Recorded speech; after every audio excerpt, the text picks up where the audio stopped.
Alrighty, walk in the woods video. What shall we talk about today? Let's talk about booze.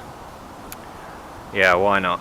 I've had my issues with booze in the past as a teenager and into my 20s.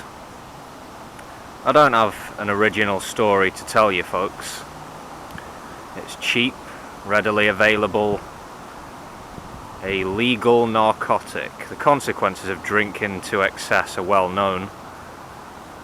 The physical as well as the social consequences. For many, alcohol becomes a crutch. A lot of people, for one reason or another, don't want to face the world clean and sober. A man was saying to me a few months ago that he could not imagine his life without alcohol. This man is in his mid-40s. I've known him for quite a while. I can't tell. I honestly can't tell if he enjoys drinking. I'm fairly sure he drinks every day.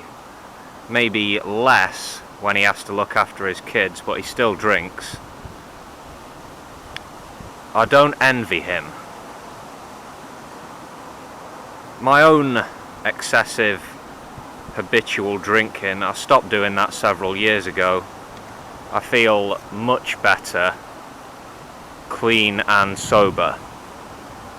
Yeah.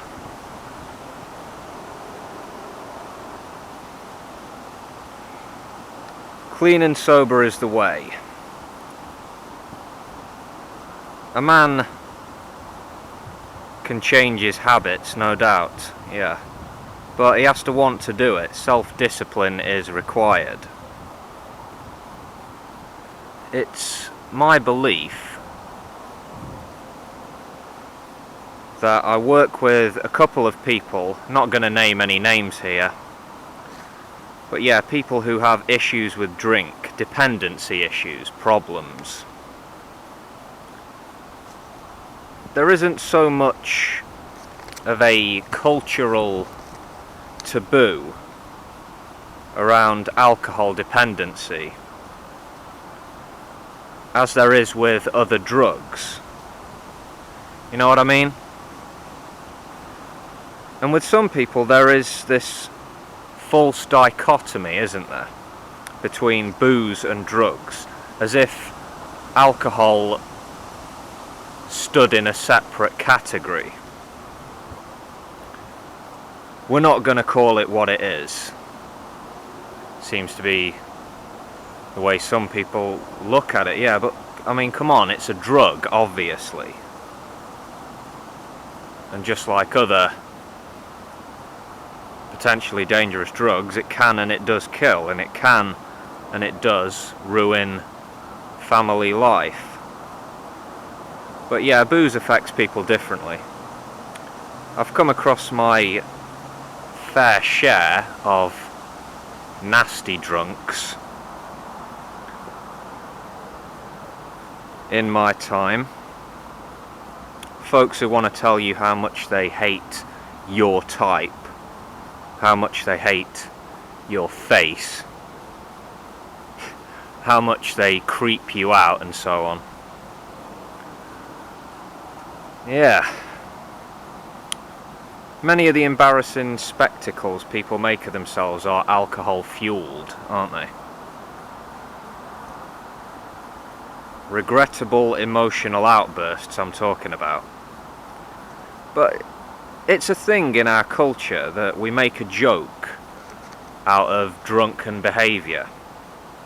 People laugh and poke fun at the bloke who shows up for work with a savage hangover. People laugh at the screaming match outside the pub at midnight between loudly quarrelling lovers or former lovers.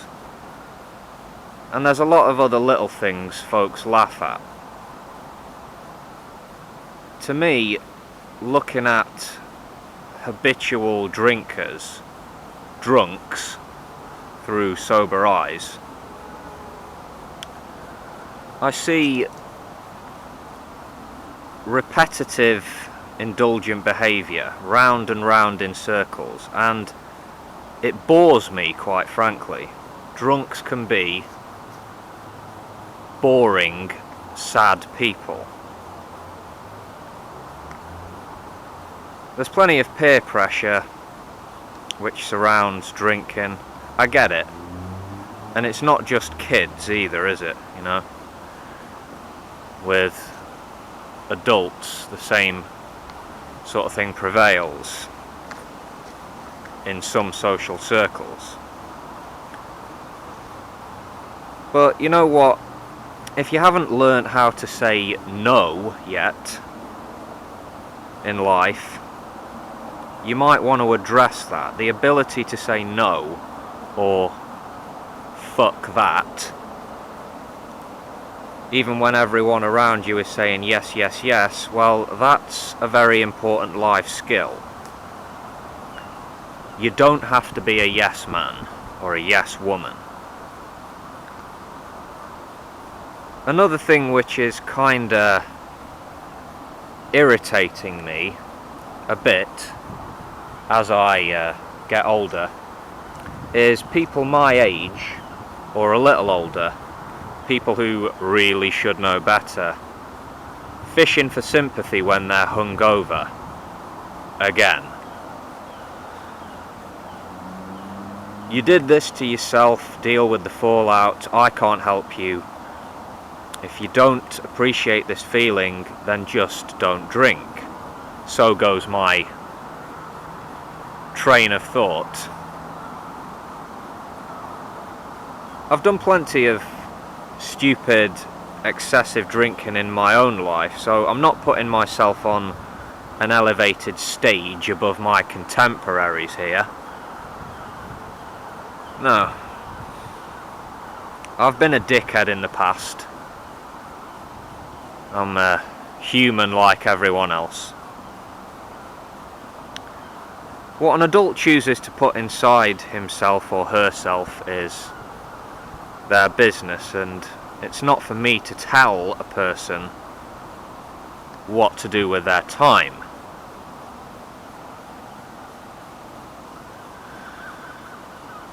But I would suggest there are better ways to spend one's time than propping up the bar night after night. Less expensive and more healthy ways. Say you are a person who really wants to change, to stop drinking, go straight edge, so to speak, but you find that none of your friends or acquaintances are teetotal or infrequent drinkers. Difficult, right? Not impossible, though. If you've determined a course of action and